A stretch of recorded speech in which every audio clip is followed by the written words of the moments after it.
is, and so we deal with it. Good morning, morning good. We are starting our day full of teaching today, with a mix of a protein shake and strawberry Optifast. That's 250 calories. And then we have our 150 calorie coffee, which is ready to go here. That's still cooling down. So we finish this, and we have enough energy to go through teaching today, taking with me some protein bars and lots of fruit, mandarins, pears, apples, and some cans of tuna.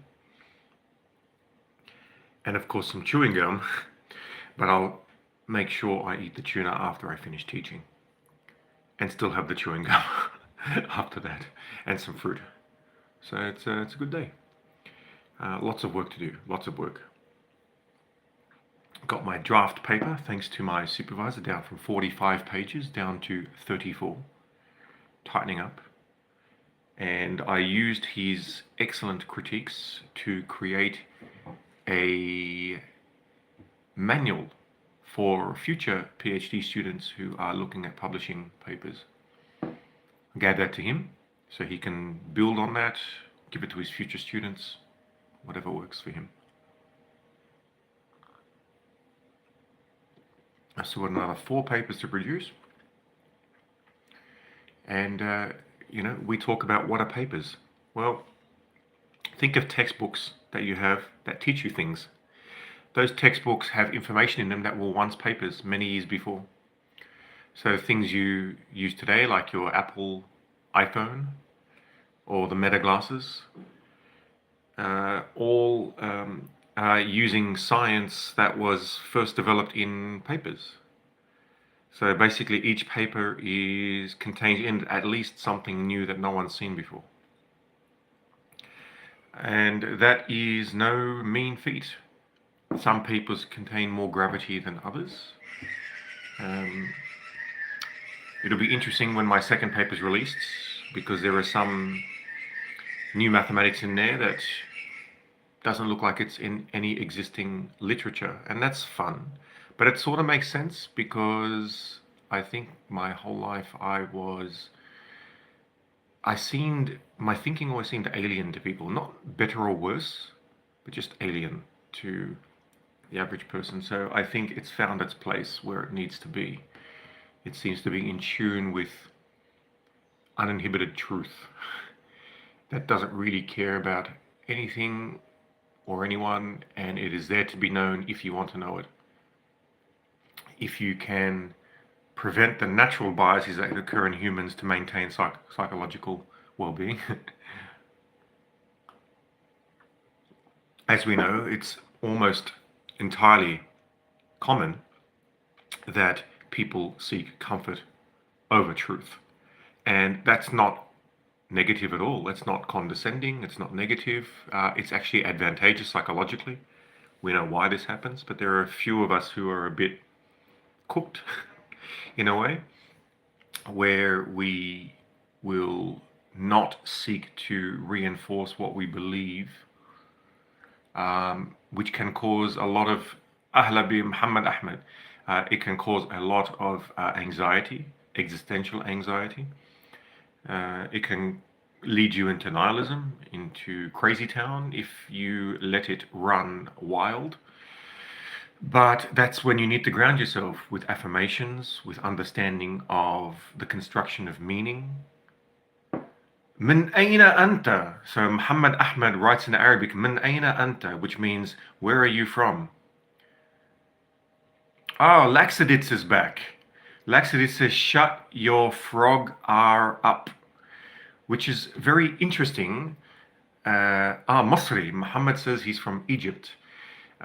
It's interesting that someone would come onto someone's channel to tell them to shut up. That's interesting, because of course you can shut someone up by turning off their channel, but you're going out of your way to go on the channel to tell them, which means that they really are affecting you, which displays some sort of psychological fragility but also maybe insecurity or inability to accept the existence of another, which can trigger you psychologically, which is quite interesting. لا هل أنت مصري أم سوري? Ah, sorry, he's asking me in Arabic, are you Egyptian or Syrian? I am not Egyptian, nor am I Syrian. I am Australian, who happens to speak Arabic. بس أمي وأبي من لبنان. I just said mother and father are from Lebanon, but we are not Arabic because Lebanon has many, many minorities, but in Australia people don't know that, of course, because, they're Australians. They are concerned with things a bit more local or general or less specific, less nuanced, let's just say. So we're halfway through our protein shake, and then we'll get to the coffee. Ya ahlan bi ahl Lebanon. So he said, welcome to the to the Lebanese family, basically, which is nice. It's nice. Ahla fik ya Muhammad. Welcome. Pleasure to see you. So there you go. Isn't that nice? A Semitic person and an Egyptian person speaking. Oh, sorry, he's from. I keep calling him Egyptian. He just said Ana min al Yemen. So Muhammad Ahmad is from Yemen. There you go. There you go. A Semite from the Mediterranean, now living in Australia, is talking to a Yemeni, which is basically pure Arabia. Very cool to think. In general, those from Arabia, the males, are from a genetic strain of human called the haplogroup J1, whereas Semites are haplogroup J2b. G'day, FLF. Pleasure to see you. I shouldn't say J2b. They're J2. J2 are Semites, but they can spread into J2a and J2b. My ancestry is J2b, which is, of course, Canaan. But previously to Canaan, like many Canaanites, we descended from the Caucasus Mountains in Russia 5,000 years before that. And before that, we were from the Zagros or Zagreb Mountains in Iran 22,000 years ago. Which was the first place our ancestors moved after the ceasing of the Ice Age and moving out of Africa. So the ceasing of the Ice Age, there was a Ice Age reduction 22,000 years ago approximately, and there was a wave of people who moved out of Africa, being my ancestors, moving into mountains. Why is that the case? I'm thinking because they must have preferred colder climates. Because we went from mountain to mountain. We sort of our ancestors, DNA-wise, went from the Zagreb Mountains into the Caucasus Mountains. And then many of us went into Greece, into Europe, etc. Some of us went down into what is now Lebanon, Israel, Palestine.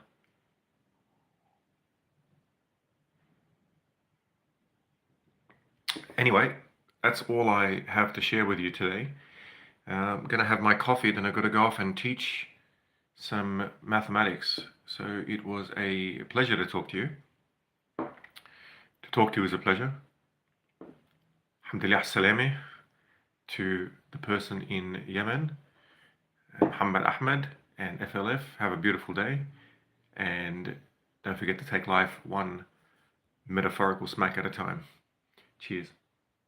Do I want to stop streaming? Sure. Why not? Let's just stop streaming.